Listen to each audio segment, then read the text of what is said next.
Getting hung up on the tangible, what you don't need for your business. We need to acknowledge that a lot of businesses fail within the first few years because it can be a huge adjustment in everyone's life and can put a huge financial strain on your family. When asked the question, do you have a backup plan? Most entrepreneurs will shout back, I have no backup plan. And even if there is a backup plan, it's actually the wrong question to ask. So ask yourself instead, because backup plans set up the mindset expectation that we're all going to fail. And we're trying to keep it positive here. If our business has not managed our own expectations, how can we adjust our strategy to achieve what we want instead? This question would be good to have in your back pocket. So in the times that things are hard, you can ask yourself this question and help you realign your business priorities and strategies. This way you're not forced to say something like, well, that failed. I guess I'm going back to my job. Because that's unfortunate. And I'm sure it does not need to go like that. So instead, well, that plan didn't work as I had hoped. But what changes can I execute instead to help my business? Let's get to the business needs. I hear all the time a lot of excuses of why people don't move forward on something. Heck, I've caught myself doing it as well. Oh, I can't launch until this. I can't take on clients until that happens. I can't do this because of this. Without a doubt, everyone new in business has done it. And you know what? Even if you've been in business for years, it can still happen because you're caught in a routine and afraid to break that. 100%. 100%. It's a mindset mentality that we need to work to adjust here. There's a reason why we started this lesson in the program first. It doesn't matter what else you learn. If you can't move past your own mental games, then you're not really going anywhere. So why do we feel like this? It's the fear of the unknown.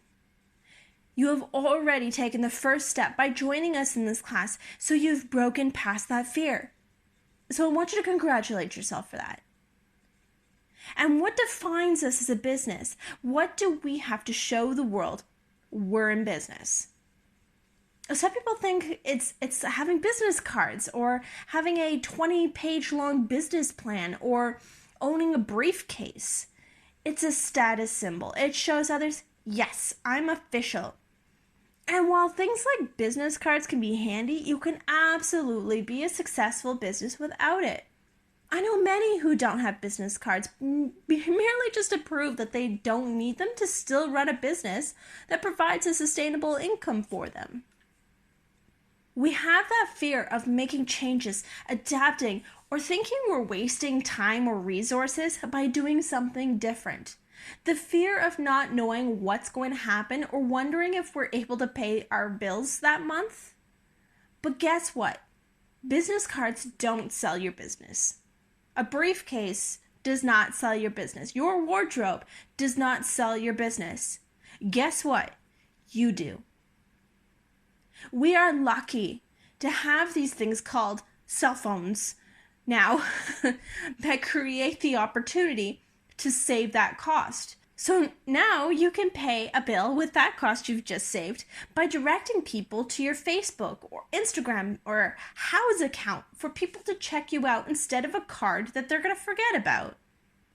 And I'm using business cards because that has always been a prime example of something that people feel like they need to have right at the beginning, but something that isn't necessary. I was like this with my own business many years ago. Before Catherine and I started our interior design business, I had a house cleaning company, and I had to have business cards right at the beginning. I handed out a few at most and ended up throwing out the rest when I decided to move on with my life. So I've provided a checklist of things you need or can benefit from having to get started, and then things that you don't need, but what you can do instead. If you're an established business and already have some of these things, use it as an exercise to reevaluate your own needs and priorities. And maybe you disagree with some of my checklist items. Maybe you feel like, well, no, my business can benefit from that, and I don't feel like um, I don't feel like I'd benefit from not having it or whatever, and that's fine. But these are from our personal experiences with having run multiple businesses, or what we feel is worth spending our money with our startup funds. So let's move forward. So I said earlier that we feel like this because of the fear of the unknown. But what if I told you the underlying reason of why you feel like that? We fear the unknown because of what it can change when we succeed. We as humans want to be successful, but then we're breaking out of our daily routine. It's like winning the lottery. What do we do? A whole other level of anxiety occurs. Yes, we're happy. Woohoo, we have money now.